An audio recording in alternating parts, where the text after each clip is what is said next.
രക്ഷാപ്രവർത്തന കേസിൽ പ്രോസിക്യൂഷനെ ചോദ്യങ്ങൾ കൊണ്ട് വരിഞ്ഞു മുറുക്കി കോടതി. ഗൺമാനും സുരക്ഷാ ഉദ്യോഗസ്ഥർക്കും നേരെ ധൃതിപ്പെട്ട് ജാമ്യമില്ലാ വകുപ്പ് ചുമത്തിയത് എന്തിന്റെ അടിസ്ഥാനത്തിലാണെന്ന് കോടതി ചോദിച്ചു.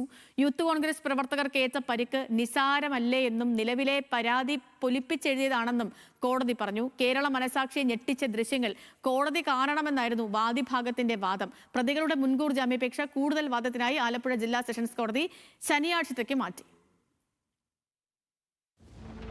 യൂത്ത് കോൺഗ്രസ് പ്രവർത്തകരെ ഗൺമാൻമാർ മർദ്ദിച്ച കേസിൽ പ്രതി ചേർക്കപ്പെട്ട 5 പ്രതികളാണ് മുൻകൂർ ജാമ്യാപേക്ഷ നൽകിയിരുന്നത്. പ്രതികൾക്കെതിരെ നരഹത്യാശ്രമം ചുമത്തിയത് വേണ്ടത്ര പരിശോധനകൾ ഇല്ലാതെയാണോ എന്ന് കോടതി ചോദിച്ചു. വാദിഭാഗം പുതിയതായി തയ്യാറാക്കിയത് പൊലിപ്പിച്ചെഴുതിയ പരാതിയാണെന്നും കോടതി പറഞ്ഞു. മെഡിക്കൽ റിപ്പോർട്ട് പരിശോധിച്ച ശേഷമായിരുന്നു കോടതിയുടെ പരാമർശം. മെഡിക്കൽ റിപ്പോർട്ട് വരുന്നതിന് മുൻപ് ധൃതി പിടിച്ച് എന്തിനാണ് ജാമ്യമില്ലാ വകുപ്പുകൾ ചേർത്തതെന്ന് കോടതി ചോദിച്ചു. ആരോപണം ഉന്നയിക്കുമ്പോൾ അത് തെളിയിക്കുന്ന രേഖകൾ കൂടി ഹാജരാക്കേണ്ടതെന്നും കോടതി ചോദിച്ചു. കേസ് ജൂൺ 6 വീണ്ടും പരിഗണിക്കാനായി മാറ്റി. അതുവരെ പ്രതികളെ അറസ്റ്റ് ചെയ്യരുതെന്ന് കോടതി പരോക്ഷമായി പറഞ്ഞു. കേസ് മാറ്റിയത് പ്രോസിക്യൂഷന്റെ ആവശ്യപ്രകാരം ആണെന്നും അതിന്റെ ഗുണഫലങ്ങൾ എടുക്കരുതെന്നും ആയിരുന്നു പരാമർശം.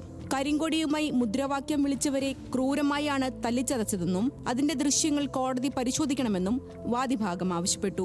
ഇതിന് കൂടുതൽ തെളിവുകൾ ഉണ്ടെങ്കിൽ ഹാജരാക്കാൻ കോടതി നിർദ്ദേശം നൽകി. പോലീസ് ചിത്രീകരിച്ച ദൃശ്യങ്ങൾ എവിടെയെന്ന് കോടതി ചോദിച്ചു. ഫോറൻസിക് റിപ്പോർട്ടും പോലീസ് ഫോട്ടോഗ്രാഫർ എടുത്ത ദൃശ്യങ്ങളുണ്ടെങ്കിൽ അതും ഹാജരാക്കണം.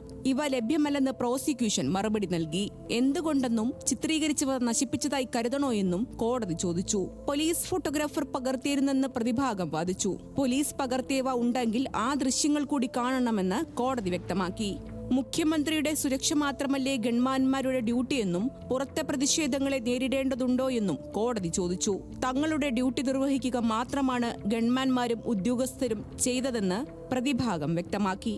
സംഭവം നടന്ന ദിവസം മുഖ്യമന്ത്രിക്ക് സുരക്ഷാ ഭീഷണി നിലനിൽക്കുന്നുവെന്ന ഇന്റലിജൻസ് റിപ്പോർട്ട് ഉണ്ടായിരുന്നു. ഈ ഇന്റലിജൻസ് റിപ്പോർട്ടിന്റെ പകർപ്പും പ്രതിഭാഗം കോടതിയിൽ നൽകി. അടിക്കാൻ ഉപയോഗിച്ചത് മാരകായുധമല്ല, പോലീസ് സേനയിലുള്ള ലാത്തി മാത്രമാണ് ഉപയോഗിച്ചത്. അതേസമയം പ്രതികൾക്ക് ശക്തരായ പ്രബലരുടെ പിന്തുണയുണ്ടെന്ന് വാദിഭാഗം കോടതിയെ അറിയിച്ചു. കേസിലെ 5 പ്രതികളും നിലവിൽ ഒളിവിലാണ്. ന്യൂസ് മലയാളം, ആലപ്പുഴ.